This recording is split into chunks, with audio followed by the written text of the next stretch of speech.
All right, welcome back to Sense Space. Past Future Education is the provisional name I've given to this wonderful dialogue that's begun between Tim Kubik and OG Rose, and we are already well into the thick of exploring education, particularly around the themes of attention and the way that education is structured today, in which you are asked to move from class to class to class, from topic to topic to topic. And what does this actually train? What quality of attention is being trained? Are we being trained to become effective to-do list doers rather than deep thinkers? And is the student who continues to contemplate what happened in first period and fifth period a bad student? Or are they actually holding a greater potential? And I'd love to explore that further. I also wanted presence, I think, a deeper context in which we come into education, which is almost always prefaced as we are coming in here to receive. Right? I'm going to come in here and I'm going to receive the information. You come to school to receive the learning from the teachers. You don't come to the school for the teachers to learn from you. And so I thought an interesting kind of contra institutional education question to ask at the outset of this dialogue would be, what are you learning? What are you learning? And what would it be like also to have a class in which you asked, what are you learning? Like how does that shift the quality of education? And just briefly for me, I'll bring this piece in because it's been very alive for me this past week. I've experienced a lot of flux and change in my life recently in relation to living out here in Oaxaca on the frontier. And what I found is that there's a place in which I can come into a clarity in my heart in relation to Oaxaca, from which suddenly the landscape of opportunity, the landscape of possibility, the landscape of my myriad different projects becomes very, very available to me. And I'm kind of rightly coupled with that in a way that now it's like I have a kind of agency to learn and grow and to put myself into difficult situations, to do things that I'm afraid to do in order to bring about the kind of future that I want to bring about. And so what that speaks to for me is that there's something deeper underlying our educational sense making. And to a certain extent, if we can get right in our heart, if we can get right in our wisdom, if we can kind of find that place from which we're looking out from, then the landscape of what we can do, what we can learn, how we could collaborate with others becomes much more available. And it's really not at all clear to me that the educational paradigm we've inherited speaks to this at all. It's much more systematic and machine-like. So with that, I want to open it up to you, fine gentlemen, and feel free also to bring through some of what we were speaking about before, if it feels relevant. Well, I'll just start to say a few. It's always a delight to see you fine people. And like we were starting before we started recording, like something that's just very interesting to me is this conflation, what seems between like focus, the ability to creatively focus on a project, and how in school you're almost and then in society and modernity at large, focus is actually associated with the ability to like thoughtlessness, to mechanically do something to its end. And both of these are kind of conflated with kind of focus, right? Like you're given instructions at work and you follow them, right?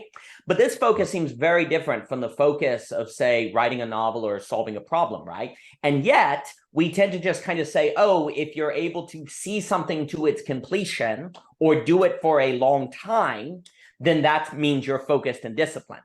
Well, that there could be some conflations that are very problematic, because I can do something for a long time simply by turning off my brain and doing it, right? And then the other thing we were saying is how very interesting, just based on Tim's point on the idea that when you move from like math to PE to poetry, It's almost like focus is the ability to think about math for 30 minutes, then turn off your brain, think about English for 30 minutes, then turn off your brain. And focus is the ability to change subjects and return, like Tim was saying before, to a kind of tabula rasa, to a kind of emptiness. Like you're able to close your brain off. Focus means able to return to an empty space to receive, right? All of these kind of understandings of focus seem very problematic. They seem to be very problematic conflations. And also, I'll just note, Ivan Illich talks about awareness. Simone Weil talks about attention, and Dr. McGilchrist talks about attention. And all of them are saying that attention is kind of the base level of thought. And if you don't know what attention is, what I would associate with focus, you're in huge, huge trouble.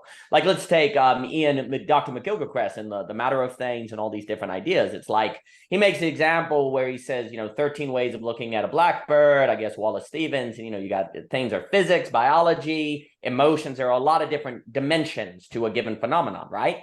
And the point is that the way you pay attention to things transform how they come towards you, how you experience them, right? And you actually have to make a choice of how you're going to pay attention to things, because that's going to transform your awareness of the world around you. And for people like Simone Weil or Ivan Illich, this is at the very foundation of what it means to be human. Like, if you're not able to think through your attention, how you give things attention, how you're able to focus, and you really can't be a human being. And so this kind of idea of, like we were talking about last time, on this kind of Neil Postman idea of what does the medium of the classroom teach you beyond just the subjects, there's something about the medium of the school system that suggests to you that focus is actually a thoughtlessness or a return to a blank, an openness to receive, of which then would moralize the inability to give attention to attention as needed in a Dr. McGilchrist or an Ivan Illich or a Simone Weil to be fully human. So I think the stakes here are very, very high, but I'll pass it on. Yeah, and I think what you're describing, Daniel, connects to the question that Daniel asked us about, or that Jacob asked us about ritual when we first joined in, right? That this pattern of clearing the mind to receive is a very important part of the daily ritual of schools, right? Whether it's the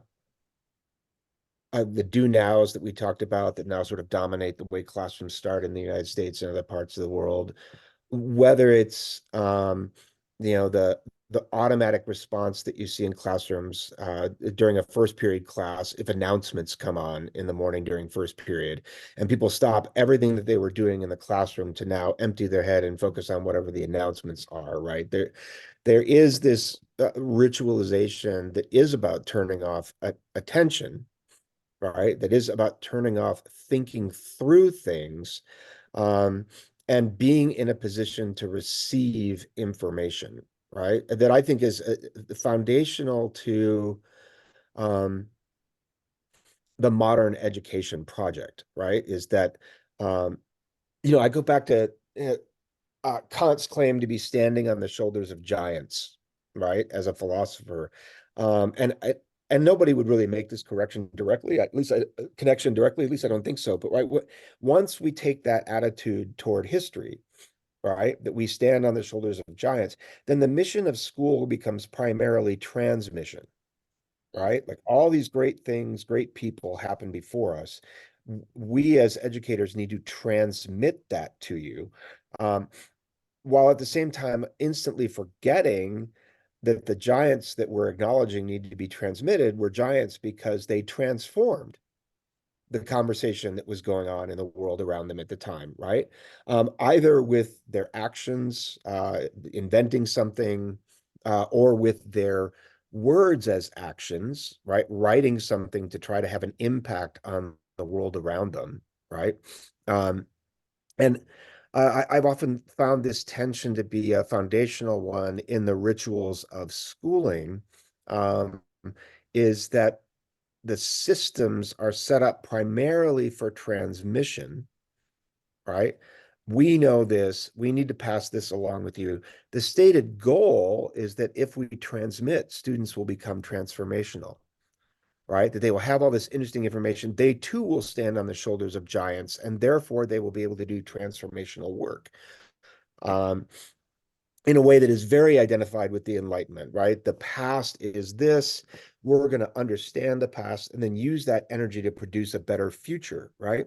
But the rituals have become so dominant in not just our K-12 education systems, but even in our higher education systems, right? About this transmission of knowledge, that learners rarely get to pay attention to their lessons.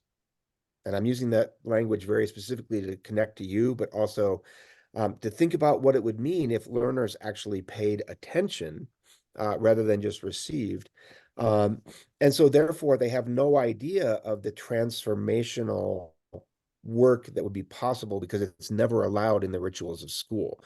It's an assumption that once you've grown up and graduated, then you can do transformational work, right? Because you have all the right stuff. But if we go back and look at the kid who is thinking about algebra and French in the middle of PE, right? That kid is likely to do something more interesting and transformational in PE than the kid who is just following the directions of the coach, right? Because they're blending what they're thinking about. And I'll close, and I see Jacob's puzzlement here. I'll close by saying I think the distinction we need to talk about is the notion of focus that we're kicking around, this kind of emptiness to reception, versus the notion of focus that comes from Michael Csikszentmihalyi's work on flow, right? Where your attention is focused to the point that you're able to draw lots of stimuli in simultaneously. And this concept we tend to reserve only for those who are well trained, right? Like as people were reading Csikszentmihalyi in the 90s, and they're thinking about this person who's such an expert, they know so much that they can get into a flow state. What we forget is that the kids who come into our classrooms in early grades are in that flow state. They are completely attentive to the world around them. They miss nothing, right? Which is why they sometimes say the most outlandish things, because they see things that the rest of us who are focused don't see, right? And we literally train that out of them until such point that they become experts in the fields and can recapture the experience of flow, right? Rather than allow them to go through their childhood with the attentiveness of a kind of flow state that they learn on their own. They come to school already aware of the world in that way. And I think there's some interesting questions that we can explore today about why we do that to kids. Well, I'll just jump in. I really love what you just said right there about flow. And I think honestly, when you observe children, that's exactly right. And that should be taken seriously. And like Dr. Hammerwick will talk about, we need to think about our institutions from an anthropological base level. Like, what do you see children doing? Okay, they have this flow. How do we channel that, or how do we incubate that? Versus it's almost like what we do is we take it out of them, move them to a transfer knowledge and say, well, yeah, now get it back. Well, you took it out of me. I can't get it back. Like, where's it come from? And you moralize it away. I'm also thinking, like you were talking about tradition. It's almost like what we do is we hand people a base, like you're talking about, like, let's transfer, give them the tradition, and then they'll be transformative. It's almost like we give them a baseball and say, all right, throw it. It's like, well, I don't know how to throw it. Well, of course, that's a baseball. We think that if I just give it to you, that is the thing that will teach you how to do the act of throwing the ball. When really it seems like it's better to teach you how to throw the ball, and then you go look for balls. You're like, oh, well, now that I know how to throw, now I'm going to go look for a ball. It's almost like, C.S. Lewis has a great idea where if you put first things first, you get second things also. But if you put second things first, you lose both. That's almost like what's going on. It's almost like we're giving the tradition, expecting that to lead to the transformation, when it's almost like you focus on channeling the transformation and then they go look to the tradition. I mean, I could say that personally, like there is nothing that makes me want to read history than writing a novel, like a creative work. Then I want to go read everything. But then when it was in the classroom of going and reading everything, I don't want to do this. I was sitting in the back working on the Sword Tribulation. I don't want to be here. But then once it was my own projects, that led me into wanting to learn the tradition and study different things. So I really agree with that. I think we get it backwards. The other thing I'm thinking about is it's really interesting on this kind of there's something about like clearing the mind that sounds like meditation, right? There's like clearing the mind, Buddhists clear your mind so that you can receive, but then there's also turn your mind off. And that seems to be really bad. And what's very interesting, it's as if all of these things that are so dangerous are a perverted form of a good thing. Like the ability to be like thoughtless, that's a perverted focus in a way, right? So like turning your mind off is a perverted meditation. So, you know, from like a Christian theology, all evils or sins are a misordered good, right? Like there's nothing wrong with sex, but there's something wrong with lust. There's nothing wrong with food, but there's something wrong with gluttony. And it's almost like the problem is, this is what I'm wondering. It's almost like the more you scale, the more and more the good thing is likely to become the bad form of it. So like focus, once you scale, is more likely to become mechanical thoughtlessness. You know, once you take something like meditation, clear the mind to receive, and once you scale it, it tends to have a possibility of naturally formulating into the turning off, unless you're intentional. That's the problem. Like there's something about scaling that we then tend to become too mechanical in our thinking and lose sight of the details because you move to the big picture. And it's like we're facing the consequences of that because we haven't, I guess you could say, scale artfully or spread artfully, or thinking about differences between scale and spread, numbers. You know, there's a lot there. The last thing I'll say is that it also would seem to me that if you cannot learn how to pay attention, well, we were saying last time, like, well, capital, making everything fungible, reducing everything to that. Like, to notice that occurring, you would need what? Attention, focus. Wait a minute, I'm reducing everything into fungibility. Well, you don't have focus. And you're like, well, let me clear my mind to understand the world. Where if clearing your mind means turning it off, then in that state of meditation, you're not going to realize that everything has been turned into a commodity form or that you will absorb brainwashing. So the perverted forms of all of these lead to the inability to see what's going on and thus to engage in transformation. We're just stuck in a transference. We receive, well, then transference without transformation means you just receive the commodity form. You just receive the zeitgeist and you can't transform it. So it becomes a kind of self-fulfilling thing. So anyway. But the zeitgeist holds a transformational the zeitgeist can be ideological and transformational, and you can receive it and be a participant in transformation, but there's some subtle distinction there between transformation that is an enactment of that which is received and transformation which is transformational of that which is received also. And I think that's a really crucial difference to hold. And as I hear that, I'm reflecting back on what we explored in the first dialogue extensively about the kind of inseparable relationship between education and the marketplace and the working world and the form of the working world which education is funneling us towards. And I'm thinking about how it's possible that you could survive your attentional capacity, let's call it long attention or deep attention, could survive the educational system, or you could recover it, but you still might not. You still might find yourself on the outside in respect to how to bring that through and couple it with the world in a way that sustains you. For the alternative is almost certainly going to be that is something you're kind of preserving outside of and around the more short attention, non-thinking, focused based tasks that are what you will get paid for the most part in today's economy. And I'm hesitant to throw this in because whenever we throw AI, it's just like somebody kicks the ball into another playground and the rules of the game completely changed, and it's hard to hold the continuity with that because it's kind of like a hyperspeed piece on this conversation, but it's it's inescapable for us, so we can gently presence that now and hold that consideration of how can long attention find its place better in the world of AI. So I think I'll tackle this question by asking, what is the subject in school? Right? The typical answer from those who are socialized to the experience of mass education, and Daniel, I think you're right to bring in scale.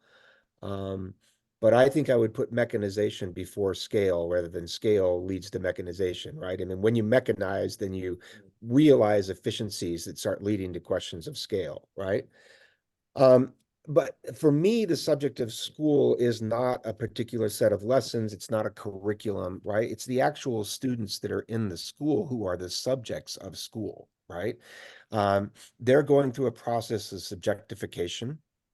Um, in learning to accept these rituals, in learning to accept the rapid refocusing of tasks, right? Like 1 minute you're doing one subject, the next minute you're doing another subject, right?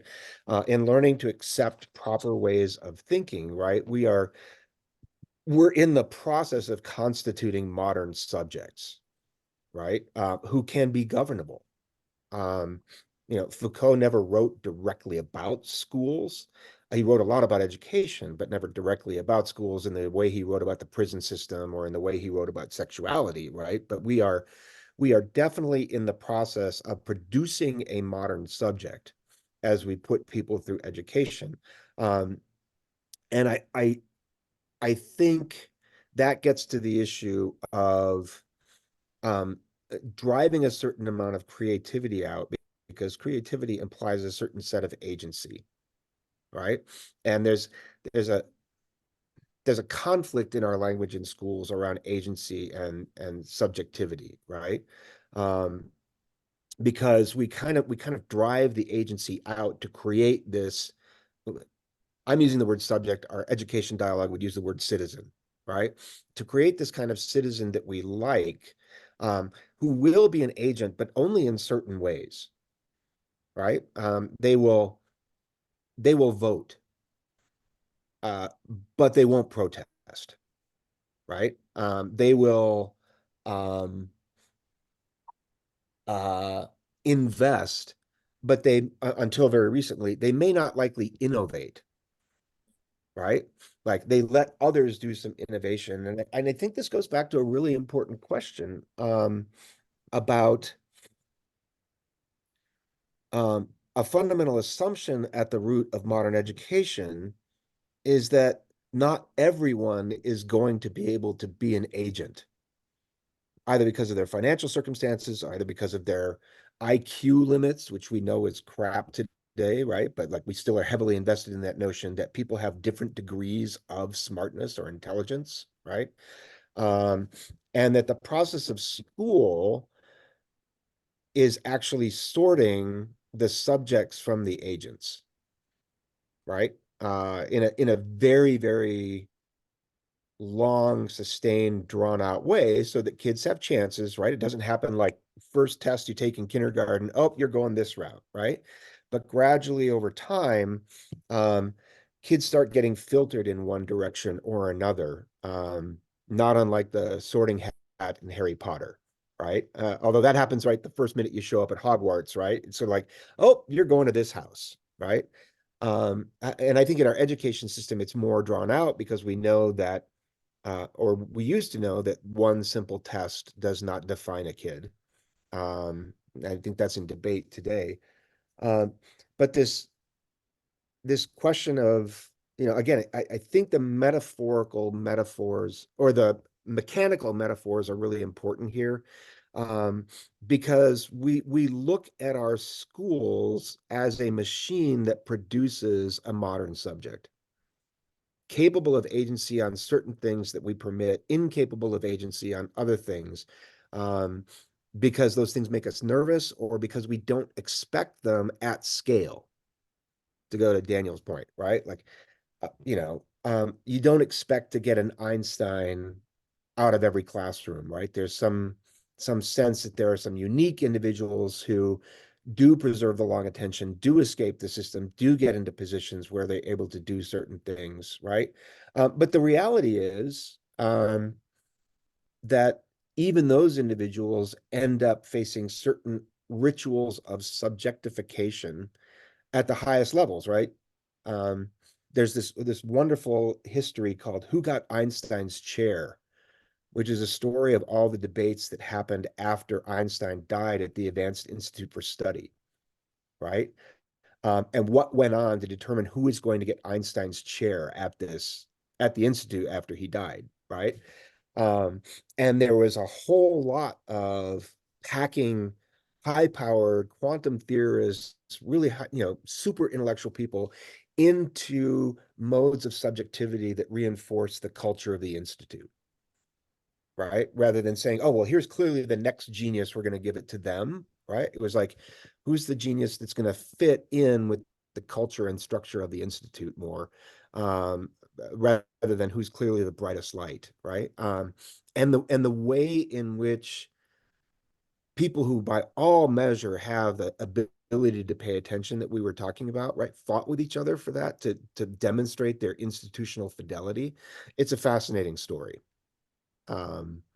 Right. So this notion that somewhere at the end there is a place where you can have long attention and flow, right, is, I think, largely illusory, right? The only place to do that is to detach from the systems altogether.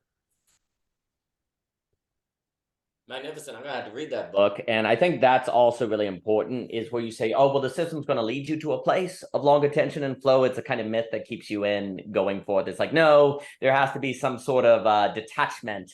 My friend Lorenzo does a lot of work on talking about game theory, and we'll have conversations about like neurodivergence and how you actually, like, if you're in the neurotypical or the subjugate, the process of making the modern subject, you're not going to find that. You have to be neurodivergent. But of course, like, one of the issues is neurodivergence is quite difficult in the sense that if you feel the rejection, that's the problem. Like, a system also becomes emotional.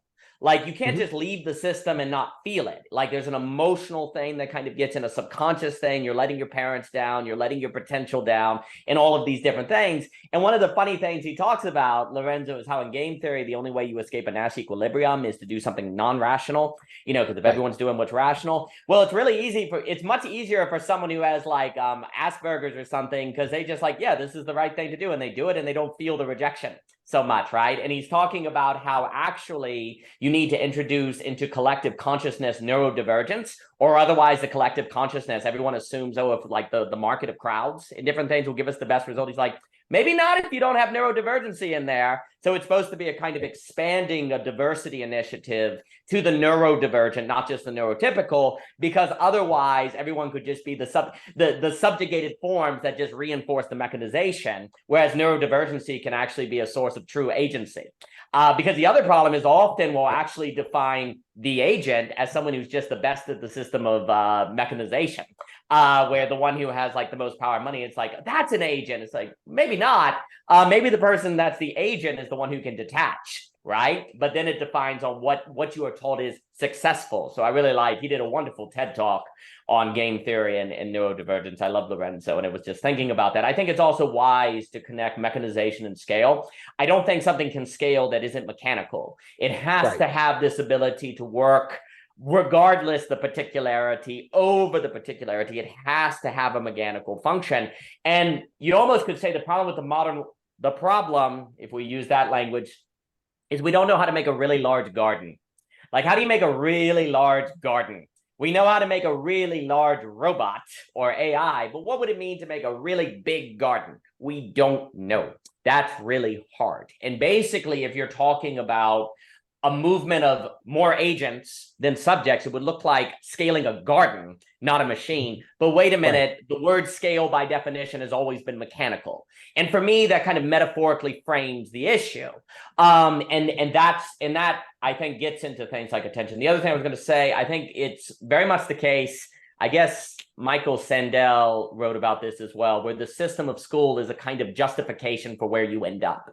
Like, that's like the main function, is to kind of justify the class difference. And it's like, oh, you ended up, well, you took the test, you must have worked the hardest. Meritocracy is more like a justification model, not necessarily a true. Well, you could make the argument, honestly, like you probably, this would be a larger, like you probably can't have an actual meritocracy without radical transparency, like in the sense of everyone is able to make not a resume but a portfolio, and then everyone has the attention to identify what is valuable in the portfolio, not just the values of the system, right? And by transparency, I mean the ability of something like Zoom, like the internet we were talking last time, where you could see, okay, this guy got an F- on all of his tests, but look at him talk, I can see his portfolio, right? Like I worked as a photographer for 8 years, and you didn't give people your resume as a photographer, you gave them your portfolio, right? And I'm wondering, and I know I'm going to be talking Mr. Bowens and Voicecraft. It's, you know, some of the blockchain stuff, not the Bitcoin, but the blockchain on transparency ledgers and different things. There's a lot there that I think is quite interesting to take out the middleman.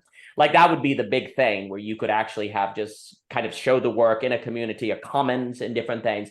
But there's something about the need, like the school system that turns the majority into subjects is also based on resume creation, not portfolio creation, of which is because a portfolio would be creative, right? Like you'd have to create your portfolio. Yeah, not necessarily, right? I've watched and worked on portfolio systems in schools for almost 30 years now. And I've watched them become standardized, Yeah, right? yeah. And mechanized, like your portfolio needs to include these things and these things. Like we're seeing a lot of schools around the country now take on this question of developing a profile of the graduate, right? Which is designed to build a rounder, more liberal human being, not in the political sense, but just in the independence and freedom sense.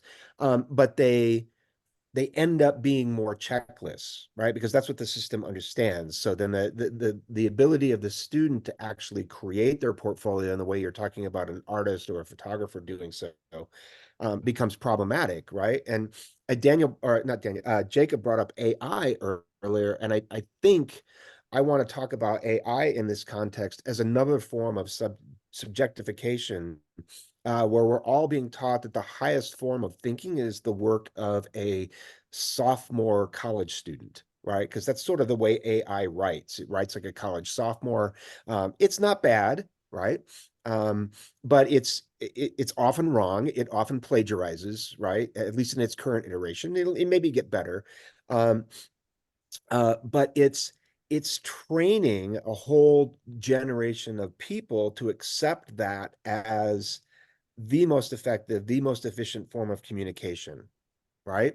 So as a good example, like I, unless I'm doing stuff specifically for business where I'm communicating with business people, I ignore everything Grammarly tells me to do.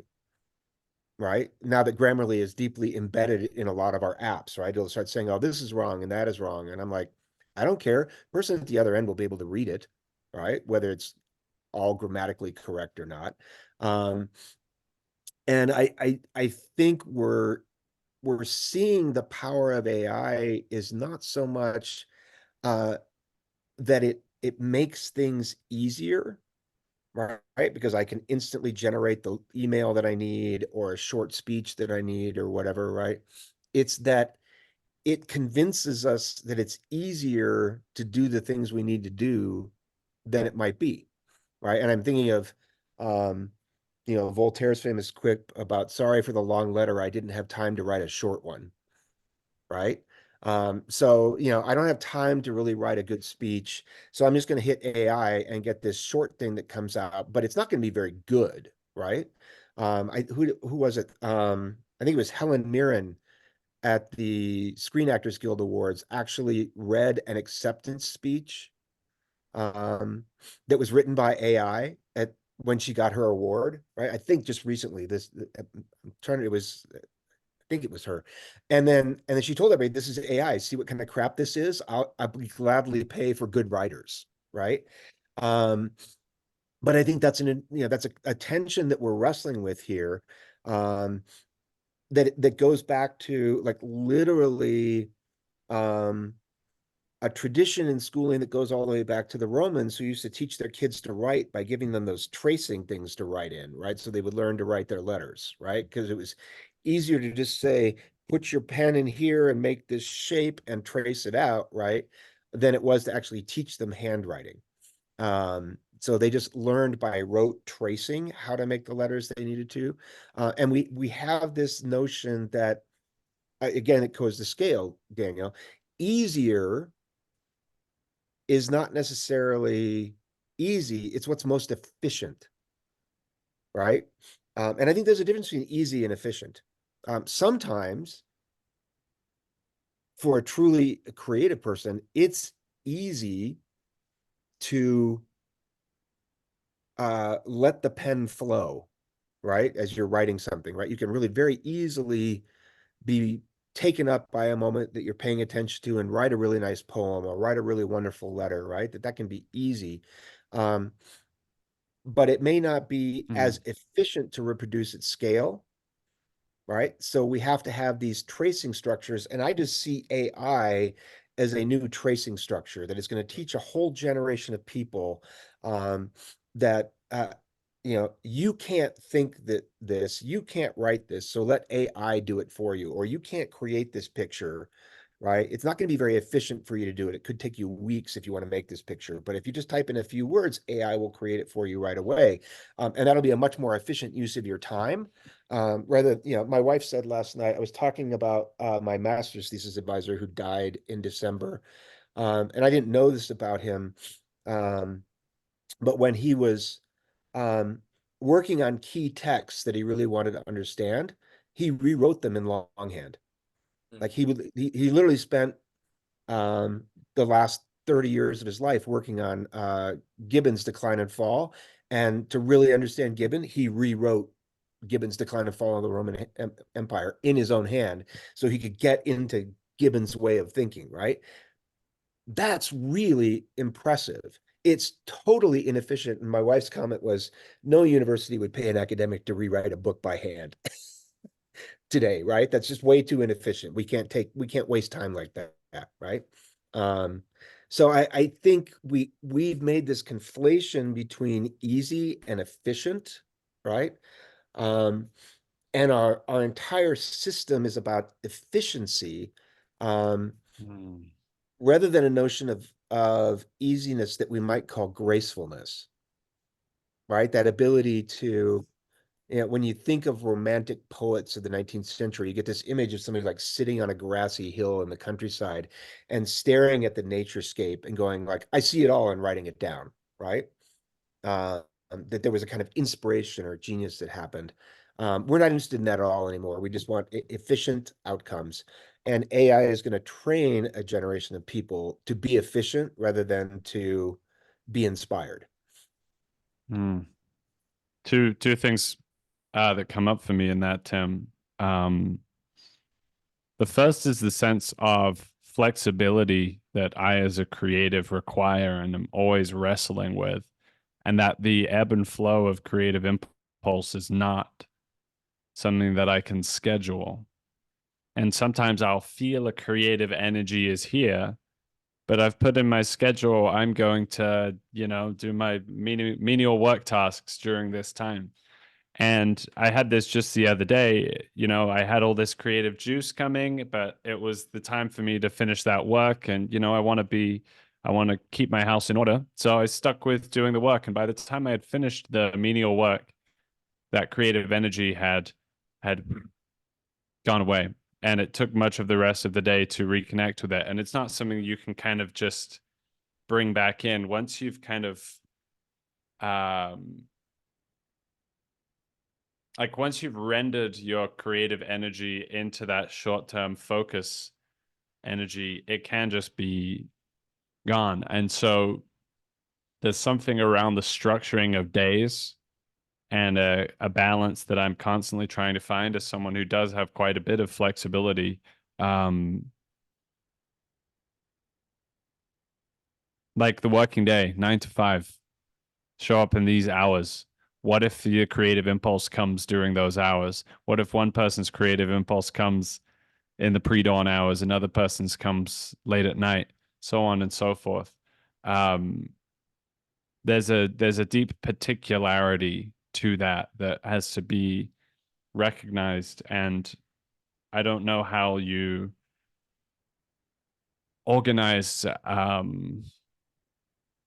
collectively in a way that is in tune with that. But that seems to be kind of the task that is ahead of the wisdom commons and of creative collectives, is to be able to find a way for individuals to be in attunement with their own creative movement, and also to be sufficiently responsible, responsive, and consistent in quality to couple and be a piece of a larger garden, a larger flourishing.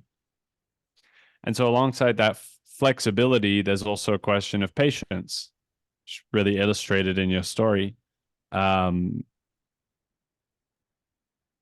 It might take somebody a really, really long time to glean an insight.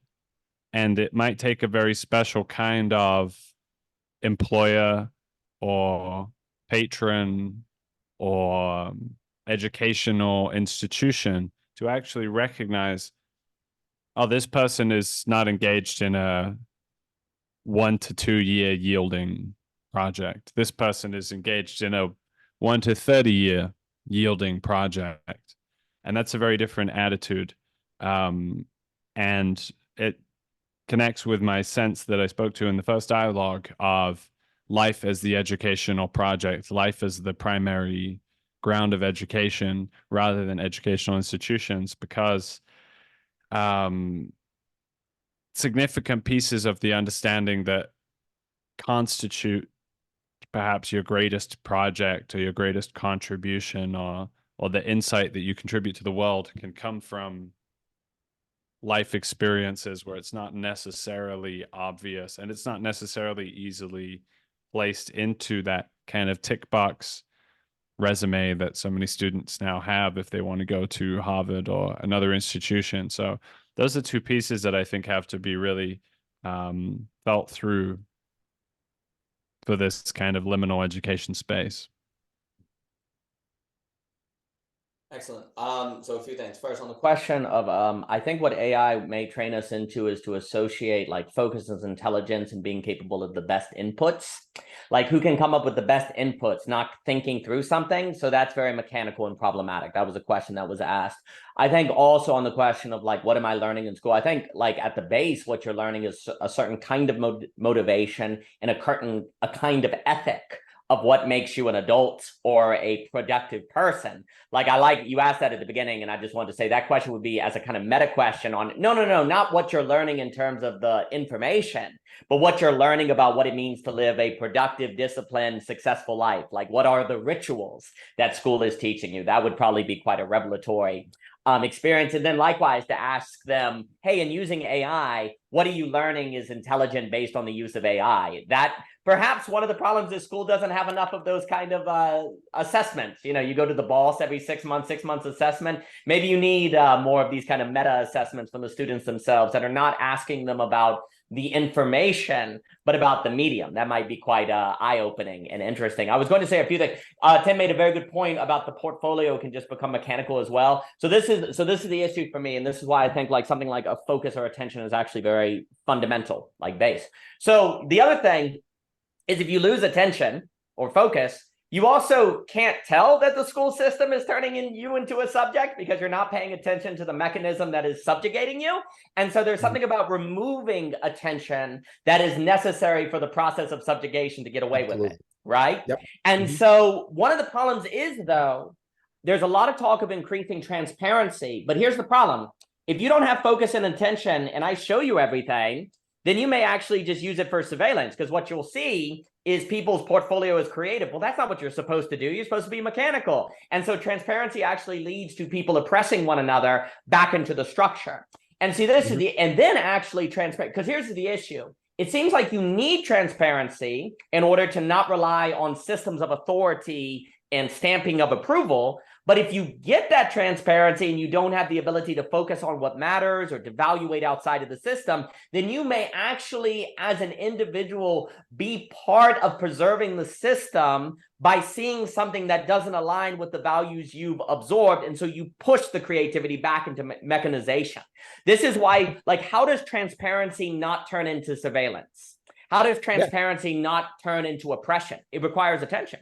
It requires then, or focus, or the ability of people to actually identify what matters. So, because you're asking questions too on kind of how can the energy particularization. I think a lot of people have said working as home is great because then some people are productive at night, early in the morning. The other thing I will say that working at home is advantageous is like with kids, you just need 15 minutes here, 10 minutes here, 5 minutes there, and you can actually get that. And it's actually funny enough, there's an increase in efficiency, whereas at other places, you may be standing at the counter waiting for a customer for 30 minutes and nobody is there. Like there's something to be said about a kind of radical inefficiency to a lot of how work is done because you don't know when the demand is going to show up at the store, right? So you have to be there always. Well, there would have like theoretically been 10 minutes in there when you weren't doing anything where you could have read that book or gone and taking care of your kids, but you're not allowed to do that because that's seen as not being part of the job and you're wasting time and so on and so forth, right? So there's actually a problem of a kind of information of time use that you could say the system has that leads to this mechanization, that leads to just people being in a space, wasting 20 minutes here because they actually, no one's at Walmart or whatever, or no one's at Starbucks, but they have to be there because you don't know when the demand is going to show up. So you just have to be there all the time, right? And so that then leads, that's very anti the creative flow, right? Because while you're standing at that counter at Starbucks, you may suddenly have the creativity to write a poem, but you're not allowed to because you're at work, right? So the question is, what would it look like to have so this is the other thing. Given the amount of wasted time that actually occurs at work, it is not necessarily the case that figuring out mechanisms to allow more creativity that would drop productivity, because that's what a lot of people think, right? Like if you were to actually open up avenues of creativity, productivity would go down. Not necessarily, because there's a lot of time waste. There's a lot of inefficiency of productivity based on not knowing when the demand shows up, right? So working at home is an example of what could actually help with this relative to energies and different things. Because I can definitely tell you, there are plenty of times where creativity shows up, I write the paper and then go back later and do the task that I was going to do. But if you're working, say, 2 to 5, you have to do that task within 2 to 5. You couldn't pick it up at 6, right? Whereas working at home, you could do that, right?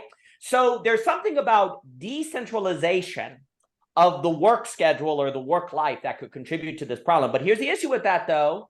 If people aren't forced to go to work, they must be intentional about socializing.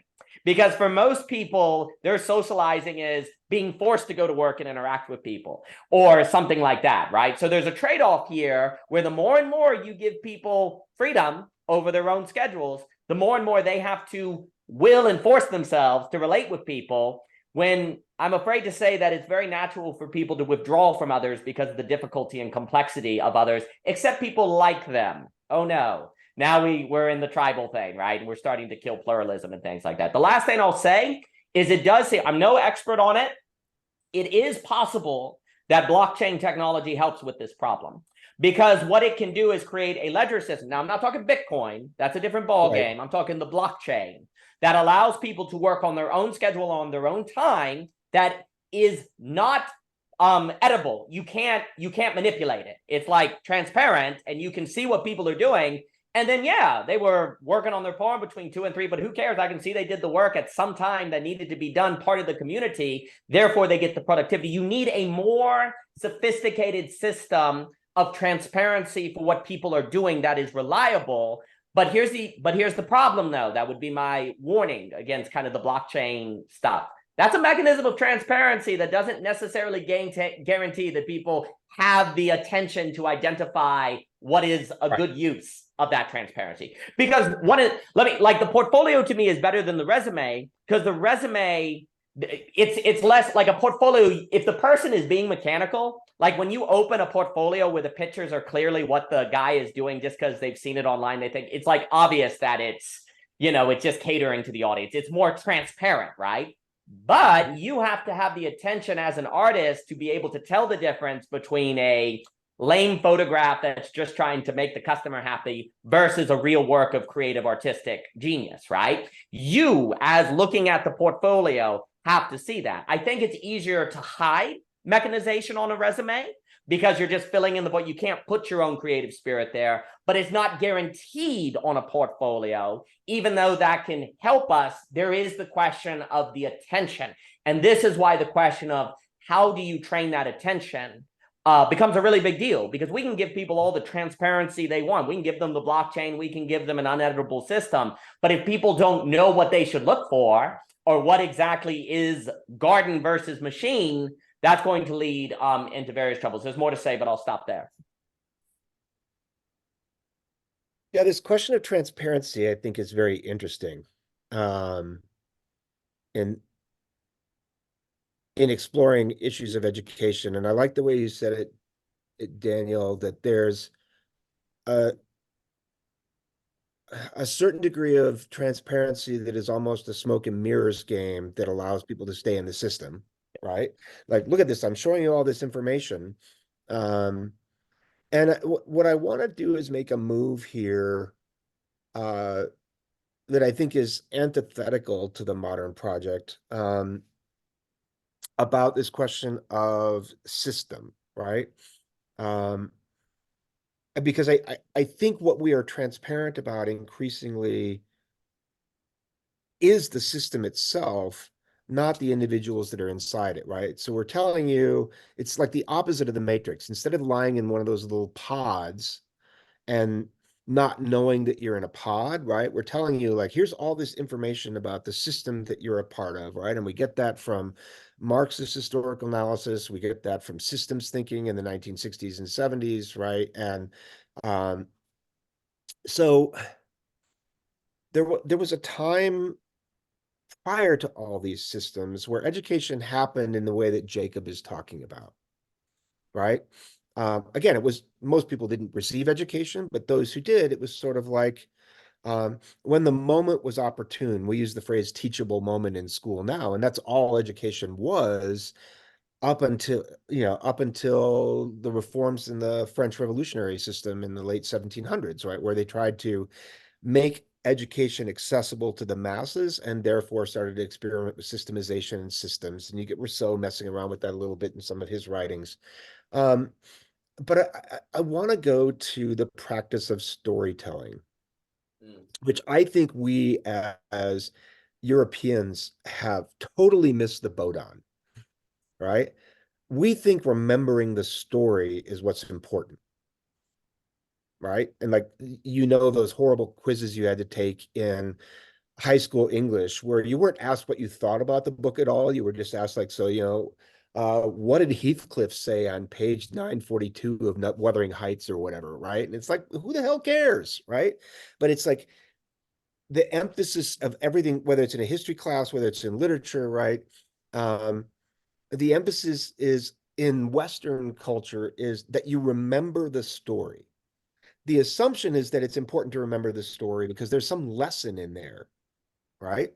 And if we go all the way back to something like Aesop's fables, right? You get this very literal, like, and the moral of the story is, so that it doesn't get missed, right? So like, you're going to learn the story. You need to know key parts in the story in order to be able to understand what the moral of the story is. Outside of Western culture, there seems to be a completely different attitude towards storytelling, which is not that I'm going to tell you a story and then you're going to recite it back to me that to show me that you know it. But it's, I'm going to tell you a story, right? Grandmother, wise elder, whatever is going to tell this story. And then I'm going to sit back like this and wait to see how you respond to it. Because I'm trying to learn something about you. And this goes back to something that I think Jacob mentioned at the beginning, right? Is when are school spaces that we're trying to learn about kids, right? Almost never. Right? Unless we're gathering data on what they know, have they internalized what that has been delivered to them, right? But we rarely do we have kids read a story and then step back and listen to what they have to say about it. Rarely do we have them conduct an experiment and not judge them for whether they conducted the experiment correctly, but rather ask them, what do you think you can conclude from this experiment, right? And in a lot of pre-modern cultures, this was about learning something about the kids. It had a sorting function altogether as well, but it was about learning those kids that needed to be doing certain things because of the way they tended to respond to the stories. And there was a wisdom in that society that said, when a kid responds to this story that way, it probably means they're more likely to be good at this task that society functions, right? And when a kid responds to this story in that way, you know, as Cicero said in one of his writings, you know, kill them because they're going to be a problem. Right? So if your kid responds to a story this way, just go ahead and kill him right now because they're going to grow up to be a real problem, right? And that seems harsh to us, but it was the result of a lot of storytelling where people knew the kind of responses that people would have and the kind of people those folks grew up to, right? And that was about empowering learners to be the subjects of their own story, right? But also a social check on that that said, you know, you're welcome to make this choice if you want, right? But there may be some consequences for making this choice. Um, and I think about this in the context of contemporary politics today, right? Um, there's a whole lot of people who, when they read or receive the story of the Holocaust now, seem to be making a choice. Well, that was a pretty darn good thing, and we should have more people like that who get rid of the impure elements in society, right? Uh, those are not people we really want around, right? To a certain extent. Now, I'm not arguing that we eliminate them either, but if that's the response of a group of people to the Holocaust, right? We need to be thinking about how we're going to do something as a society to change the way that's received, right? Um, as opposed to people who hear the story of the Holocaust and say, "Oh, that's horrible," and how could people do that? And we should never allow that to happen again, right? Um, and the question isn't whether people remember the statistics or the details of the Holocaust. It's sort of what their response is to it, right? And whether that's in alignment. And I'll just close with this fun anecdote. Um, uh, from ancient Spartan society, right? Part of their educational process, at least for young men who are likely to be in the elite, right? There was an expectation that as you entered your early teens, you would at some point go to steal cheese from the temple, right? If you did not steal cheese from the temple, um, you would uh, not make the cut and be relegated to insignificant roles in Spartan society. If you did steal the cheese from this temple, you would be beaten senseless with rods by the priests, right? So there was this kind of this, like, it's up to you what choice you're going to make here, right? But if you make this choice, you're not going to be moved along any further. And if you make this choice over here, you're going to pay the consequence that anybody who steals things from the temple should pay, right? But you're also going to get to be advanced along in terms of your role in the leadership of our society, because you understand that sometimes you need to break the rules, pay the consequences for breaking the rules, in order to protect society, right? Um, so this question of, like, we don't let kids make their own decisions anymore, anywhere in our system of education, right?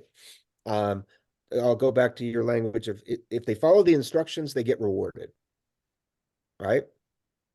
Um, and there's a difference, I think, between accepting that your lot in society is to follow the instructions, and accepting that your lot in society is occasionally doing things that um, violate social norms, but may require consequences for them, but don't immediately get you kicked out, right? And if you don't accept the norms of school, um, you're going to get marginalized very, very quickly in our society. I Yeah. just feel I feel the color shift in the conversation as soon as you introduce that storytelling notion. And it brings me into a completely different space of what education can be and what education can feel like. Um, and I'm thinking about the Lord of the Rings because I've been thinking about it for this upcoming conversation. And as I revisit that, first noting, okay, this like the stories that really compelled me were occurring outside of schooling, no doubt. It was things like the Lord of the Rings, um, Band of Brothers, the miniseries and book. These things I was drawn to again and again and again and again. And I wasn't consciously involved in an educational process. I was engaging with a profoundly compelling mythical world. But as I revisit those things as an adult and I look at them and I actually try and peel back the layers, I find, okay, this is so densely interwoven with values and context and symbolism. Like it's an educational hyper object. Once you kind of peel it back and look at what's actually going on. And so just wanted to presence that piece because it inspires me, and it's like it's also a sense that a space of education that allowed me to delve. Like I had this one experimental year in seventh grade where the school did an experimental curriculum, and instead of that kind of like math, science, PE, French model that we talked about, we had it kind of organized around themes, and they really did like we had like an E equals MC squared theme, and we talked about science, and we talked about weather, and then we had like a medieval theme, and we got to like build something practical. We built a trebuchet.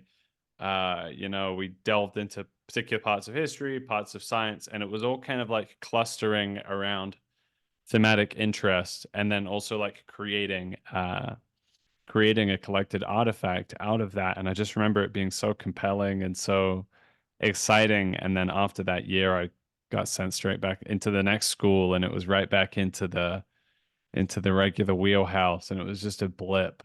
But I pray for more of that because it was so enriching.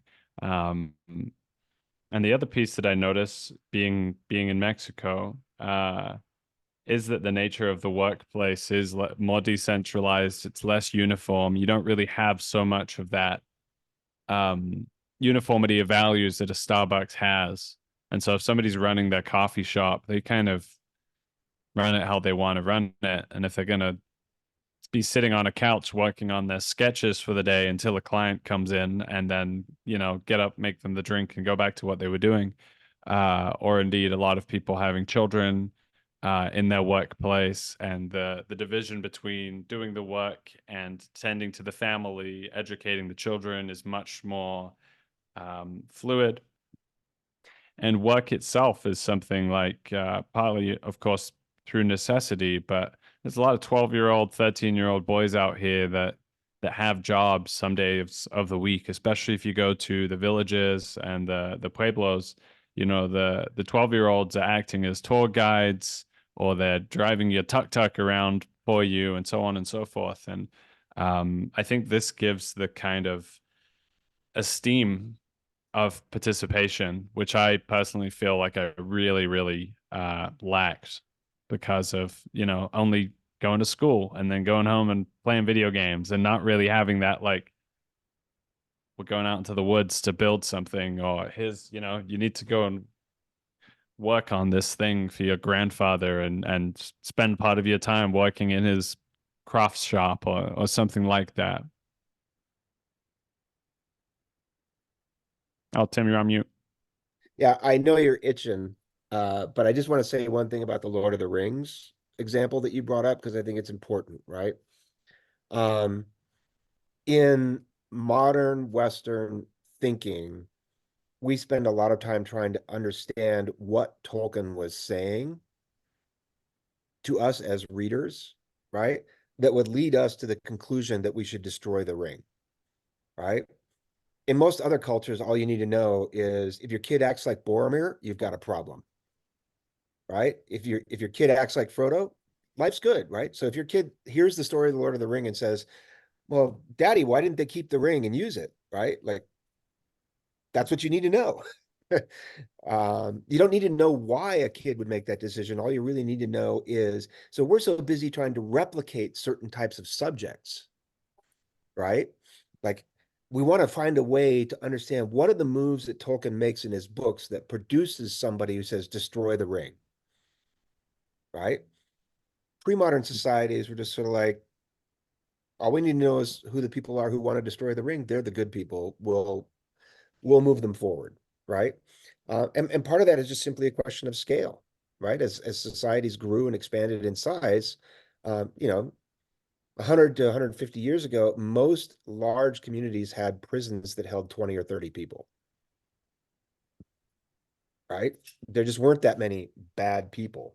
Um, uh, and that has increased dramatically with the increase in population in the last 150 years. So I just want to drop that in that like we can spend a lot of time trying to systematize what Tolkien was doing that would convince us not to use the ring, right? Um, but in a pre-modern education environment or an indigenous education environment, I tell the story, I watch which kids want to save the ring and which kids don't, and I stop working with the kids who want to save the ring, right? Because they're not going to be good for my community. I find Mm. a place to put them, right? I- I don't and ask for also like decision. It's just like it, yeah. But there's this multi-layered sense of like the Lord of the Rings is a story, but the characters within the Lord of the Rings also recognize themselves to be within a story. And there's that self-referentiality of living in story. And you get these moments where, you know, they're going through hardship and Sam is like, oh yeah, you know, we're like the heroes in the stories. Um, and they're constantly in relationship to the lore and to the mythos of what came before. Everybody's contending uh with the myth, whether it's, you know, good or bad for Boromir, um for Theoden and Rohan, even for Aragorn. A lot of them have these stories of a kind of fallenness, and like the former glory in a sense of like, can I be the restorer of this? And you just don't see that like brought into most people's lives. Like, where is that sense of like, I'm part of a greater story, and you know, I can actually in my lifetime be a redeemer or a fulfiller of a story that lives beyond me and goes to my ancestral line, and so on and so forth. makes me think of a wonderful line in uh Locke's treatises on the state of nature. And when man trades his nuts for a piece of metal, nature has ended. A good friend of mine wrote a dissertation about castration anxiety and Locke related to that, right? But this idea that, like, as soon as you make it about the money, right, then this sense of being part of a story becomes irrelevant. As soon as you make the goal the accumulation of wealth, commodification, money, right, being part of a story is meaningless. Who care? Who cares if you're a hero, right? Heroes end up dead. Um, who cares if you're wise? The wise end up poor, right? Like, so it goes back to what we were talking about in the last time we met around the stress of making all of this about acquiring money and producing money, right? Producing wealth. So I've said a lot. Daniel, jump in. No, it's all outstanding. So wonderful. You know, a few things come to mind. I was going to note as well, like you were saying, that we don't let kids make choices today. Well, if we remove focus, then they tend not to be able to make good choices. So then when they make bad choices, we say, well, that's why we don't give them choices. And it all becomes part of kind of a mechanism of, because in order, one of the, I think, keys for power or systems, however we want to put it, to maintain itself, is that it allows enough space for rebellion against it that fails. Like, or some, like, it's a kind of like false flag or something like that, right? So it's like, yeah, we gave kids attention. They just look at their cell phones.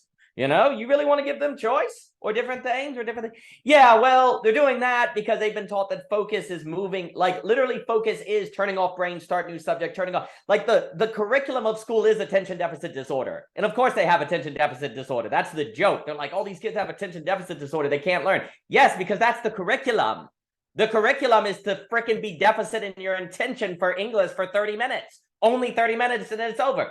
Anyway, so a bunch of things on what you're saying, I really like. That really crystallizes a lot for me, Tim, on the idea of telling a story and the response to it. That's really lovely. So it's very interesting because as well with that, and we're talking about the why and the mechanical and how you make money, et cetera, et cetera, et cetera. It's interesting how like religions are at their best when every Sunday they're telling a parable, story. And how do you respond? They don't sit up there. They like very often, yeah, the preacher will say, you know, what this may mean, but it's very, very open. It's more like, how do you respond to Jesus, you know, the prodigal son? How do you respond to these different stories? And what's very interesting as well is these stories tend to be told over and over and over and over again, which allows the education to be the change in the response or the kind of transformation of the response. And you get to revisit it and revisit it. And then also critically, you're kind of taught that the fullness of a thing comes with time, ripening, and experience versus in a mechanical mindset, oh no, the fullness is there, just find how much it's worth. Anyone of any age can do it, right? It makes me think of like Aristotle talking about, it's very interesting, he says there are plenty of mathematical prodigies who are young, but there really are not like philosophy or wisdom prodigies, right? Because there's something about like, or in the arts, like these kind of like this stuff like philosophy prodigy. What he's pointing at, Aristotle's getting at, is that wisdom in the highest sense must be experiential. But by experience, this is key, by experience, he means the realization that a thing can unfold through time in ever new ways in your response to it. It's more like a garden, right? But you see, the way we teach, like you're saying with money, is like the why. It's a mechanical thing. Like, what is the why behind it? You're actually trying to dissect it. Most thinking, like modern thinking, is fundamentally deconstructive. It's about getting to what does the story mean? No, not how you know. How do you respond to the story? No, I want to get to the secret in it. Well, that means you have to destroy it. It's a surgery. And so then we wonder why there's a nihilism and meaning crisis. Yeah, because all thinking is surgery. So you kill everything to get to a meaning that's not there because the meaning was the story. It makes me think of, I think Flannery O'Connor, she was at a writing conference. No, it's like she was at Iowa or something. Somebody asked her, you know, what was the meaning of the Misfits hat in the story? And she was like, what was it as a symbol? And she's like, to be on his head. And everyone laughed at her like, no, my gosh, she didn't have any intention. She's like, she was basically like, this is the end of literature because people go into stories symbol hunting. They go meaning hunting. And Walker Percy had a great line where he said something like, a novel is an emotion that could go by no other words. And so the whole novel is the emotion. If you break it down, the emotion's gone. But we are literally led to have the Ricard, you know, Paul Ricard, you know, hermeneutics of suspicion, where you go in and say, what does that hat mean on the Misfits hat, right? What does it mean? And what Flannery O'Connor emphasizes is he says, we've replaced sacrament with symbol and lost both. Like a sacrament is something you respond to. A symbol is something you find. And she's like, nature is not a collection of symbols. Nature for her as a Catholic is a collection of sacraments that you respond to. And there's something about it in a story for her is sacramental. You respond to it. So in a way, modern education is about symbol hunting, finding the money in the thing, not the experience of it. It's about the mechanic, like the question why. I was talking with Matthew Allison. Let me put it this way. Very often we think thinking is a question of why, like finding the why in things, which is deconstructive. When really real thinking seems to be knowing how to live your life in a manner so you encounter something where instead you don't say why, you say how in like all. How is this happening? I think about all throughout the Bible with the characters like, how will I birth the Messiah? How will I, like how, not in a kind of pragmatist, it's kind of a redeemed pragmatism, but like a how is this happening kind of an all sort of thing, right? And likewise, a good story makes you go, it has a like, kind of what's going to happen in the response to it. And critically in Aristotle, and I think this gets to your point on you can tell somebody's character by how they respond to a story. Like if you are encountering a great story and you're not going, then that's on you. That's a deficiency on you. If you don't like, you know, often we say it's taste, right? Like, oh, everyone has a different opinion. Well, this is part of the problem. Like you were making the Holocaust example. We've literally put like how people respond outside of education. Well, that's opinion, that's difference, that's taste in different things. Aristotle would be like, if you literally think the Holocaust was like good, that's a deficiency on you. It's not an opinion, for frick's sake.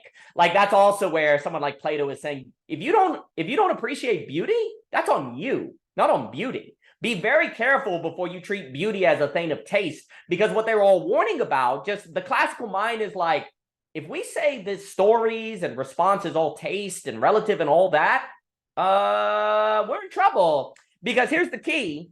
The response becomes the means of commonality. If you don't have that, you have to have a system. What else can bind people together? You know, if you don't have the commonality of response to the story that is the social mechanism, well, then all you have is something more mechanical, which then alienates and leads to all these other pathologies and different things. And then, like, to close the point, you also, it makes me think of the great Andrew Luber working with Alex, and they talk about how basically the Western mind doesn't even know what a story is because we don't know what theme is. And like, the correct way to go into a story is letting the story as a whole divulge to it the theme that then you respond to, not finding the symbol. And then, and it's like, you know, it makes me think of like someone like a Heidegger or a Blondel, where we treat philosophy like finding the why, when really it's learning how to let being disclose itself to itself on its own terms, right? Well, that's what they're doing with a story. Let me tell you a story, and then you respond to it, right? And that's also kind of like a garden. Like we were saying, the garden thing. When you walk into a garden, the garden's kind of seeing how you respond to it in a way. How do you respond to a garden? Do you go in and say, why is this flower here? Why is this growing? It's very deconstructive. There's a role for why questions, but if the why never gets to the how did this grow? How is this here? You know, this kind of response to it, then there's a problem. Because, and then the key point from Aristotle, your response to the garden is on you. It's not a matter of taste. If you don't find the garden beautiful, there's a deficiency in you. And then also, I just think about the sharing of testimonies. I was talking with Andrew, I think like democracy, where we share stories. I think about like in Lord of the Rings, I say, son of Bramir from Rivendell, they give the story, the background, there's a telling of stories. Like, I think that returning to the telling of stories in terms of people responding to it basically is what democracy is supposed to be. Without that, then it's what's your opinion? Oh, that opinion is wrong. It's very much a why and mechanical, as opposed to a sharing of, but then people have to know how to tell stories. People have to be able to kind of do that. And democracy being the collection of how people respond to stories, Christianity, testimonies. There's something here that is very, very important. And I think it's hard to have human beings without story as well. So if we don't know how to share stories and we don't know how to respond to stories, we're probably going to be more like artificial intelligences than human. Yeah. I think you nicely summarize the tension that's at the heart of the modern educational system is we no longer share, at least in the West, but we no longer share a common aesthetic, a common taste. I would argue you're not wrong that when we don't, we're in trouble, but we also know that fundamentally there is no taste outside of a cultural envelope, right? Aristotle's notion of what would be beautiful and acceptable is different than ours, and there's no denying that, right? But when the modern world fragmented in the, or when the world started to fragment in the 14, 15, and 1600s, right?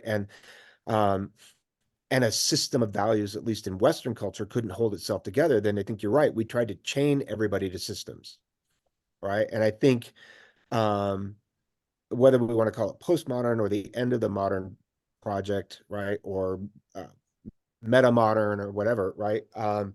I think there's this realization that you can't ultimately mechanically create that was lost, right? Like, yeah, maybe there was a time when we were all Catholic in the West, right? There was nothing other than that. That got lost through the Protestant Reformation, the wars of religion, et cetera, in a way that was profoundly impactful on the minds of political thinkers in the West, right? Like, how do we recreate that consensus again? We've had a million social compact theories about how to do that, how we're going to mechanically recreate that. We've tried to build education systems on the foundation of those social contract theories about how to mechanically create that. And it turns out that you can't, right? Because there are consequences that come from that. It doesn't mean that our plight is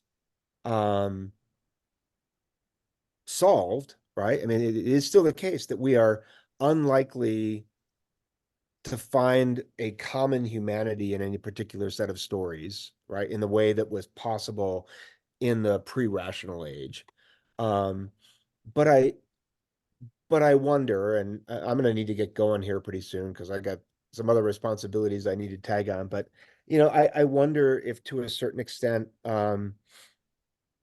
it isn't embracing that childlike, not childish ability to soak in everything in the world, um, and a kind of a trust, or Jacob, I'll know you like it if I use the word faith, that if people are actually paying attention, um, they will see, right? I think of the line in scripture all the time, let him who has ears hear, right? Like if you hear this, like we'll get it. And um, you know, I so I really appreciate the way you captured that break in your discussions and the challenges that it leaves us with. And I think what many of us are feeling is a desire for a return to some sort of story that we all respond to. Um, Much in the way that a kid who finds out that, Saint Nicholas isn't real has that regret, right? Um, but the fact that Saint Nicholas isn't real isn't going to go away. Mhm. Right? Like the fact that Saint Nicholas was your father or your mom or your grandfather or somebody who did those things for you, right? Like that's not going to go away. The question is whether there's still value in the story, even if it's not true. And I think that's the real challenge is it doesn't matter so much whether the stories are true or false in a very positivist way, right? Like what matters is that there is a cultural relevance in the stories, that we can connect to. And I'll close by mentioning Thomas King, who's a Native American or an Indigenous academic in Canada, who's written this wonderful book called The Truth About Stories, Hmm. which tries to deal with this question through um, if you know Native American storytelling at all, the creation story is that the world sits on the back of a turtle, right? And he constantly plays this refrain through it, like, so what's the turtle sit on? Right? Because I have to know, as a Westerner, I have to sort of know, so what does a turtle sit on for the stories to be valid, right? And his response is a turtle. And what's that turtle sit on, right? And a turtle. And eventually like, get over it. It's turtles all the way down, right? The stories are still valid. It doesn't matter if you have that factual thing at the beginning, the stories still matter, right? And how we respond to those stories still matters in some way, even if we don't know that there's a factual basis in them, right? Um, and so the way children respond with joy to learning about the world, whether what they learn is true or not, I think is a possible source of redemption for us. And if we listen and learn from kids more often, rather than try to mechanically steer them to a product that we think is going to be successful in the world that we've built, I think we'd start to see a pathway to escape.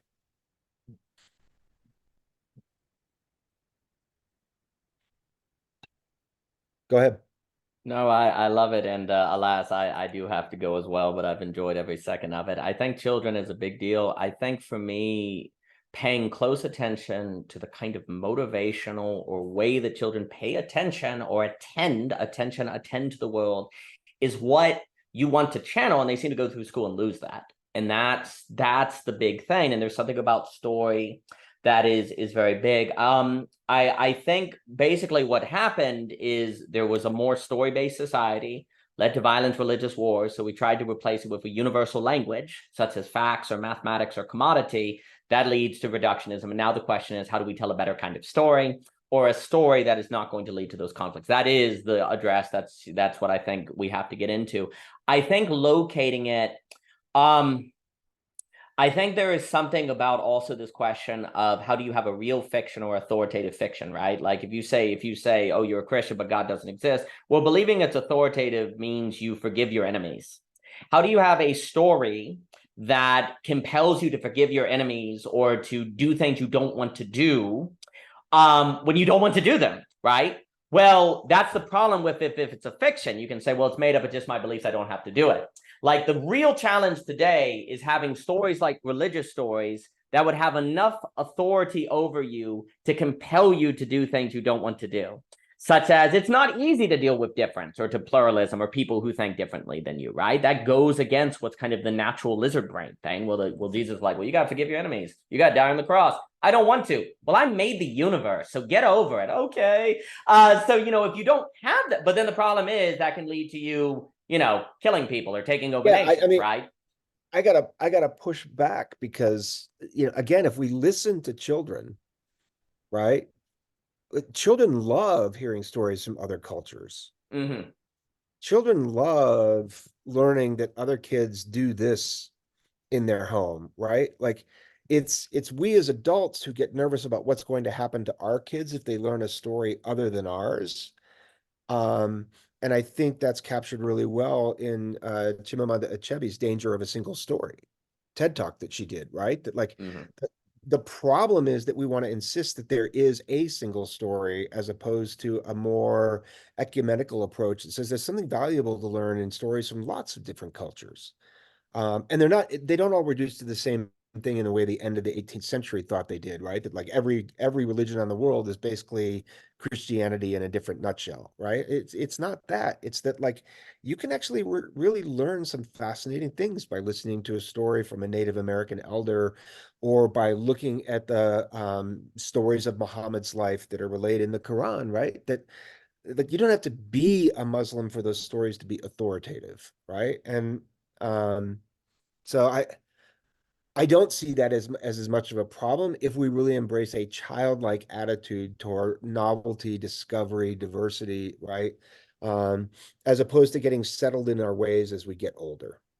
No, I think that's exactly right. The issue is we come from the, I was talking about the trivia school said like true, false, Christianity, true, everything else false, dangerous to interact with false, because what if I give the answer wrong in the test? But in response to story, like you say, kids, the key that I think you're getting at with the phenomenology of the child is they see difference as exciting. Yeah. So the key to me, what you were saying about the response, that may be getting at what needs to occur. Like the binding principle is the response to story, not story, but you need story for the response. Yeah. And you see, you could say before the Enlightenment, it was the story that was the unifying principle, led to the religious wars, et cetera, so forth. So we're like, we'll replace story with language, universal language, mathematics, facts, and so on and so forth. Well, that's not going to work. Well, then what's left? Okay, what about response to the story? The response itself being the thing you train universally that then you have difference, but what's shared is the same kind of response of the difference to difference, right? And that is where I think you see the child and the creative and the artist, because the artists, like they read all these books of different religions and they find it exciting, right? They don't find it threatening.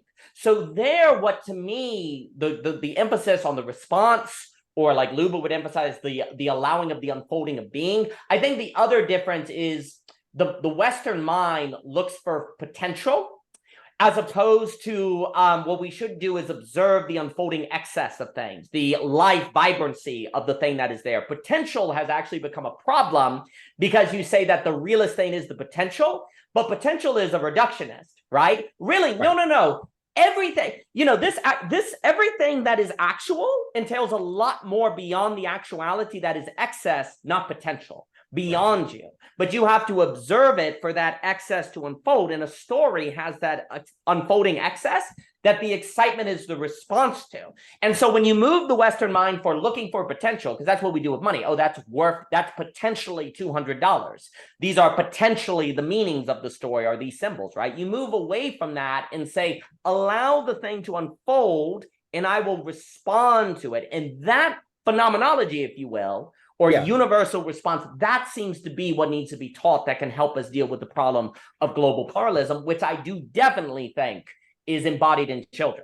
You don't, like children, they just respond to the unfolding. They respond to the excess of the thing. And that's how you can get backstory, in my opinion, but not fall as much into the religious war, because you're bringing back the story to focus on the response to the stories, which that can be what you focus on the universal ground. So I appreciate you saying that so elegantly, because I think that helped crystallize a lot. Yeah, beautifully put, gentlemen. And I'm really pleased, surprised where we've ended up. I really felt we've been on an arc and ended up somewhere much deeper than simply deconstructing what's gone wrong. Um, the return to story is really something I'm feeling that was coming through here. And I was listening to Michael Mead, who's a wonderful storyteller. He does a podcast on myth recently, and he was talking about that there's this way in which stories can hold the wisdom when culture kind of goes astray or we kind of lose track. There's this way in which we return to not to facts, but to stories, and that we know that on some level stories contain this. And I think we are seeing a return to story now that is not characterized by a singularity of story. The people who are really getting into myth telling are drawing from stories from different cultures, and the same capacity that allows them to really engage and respond to the Native American story is what allows them to engage and respond to the Christian story.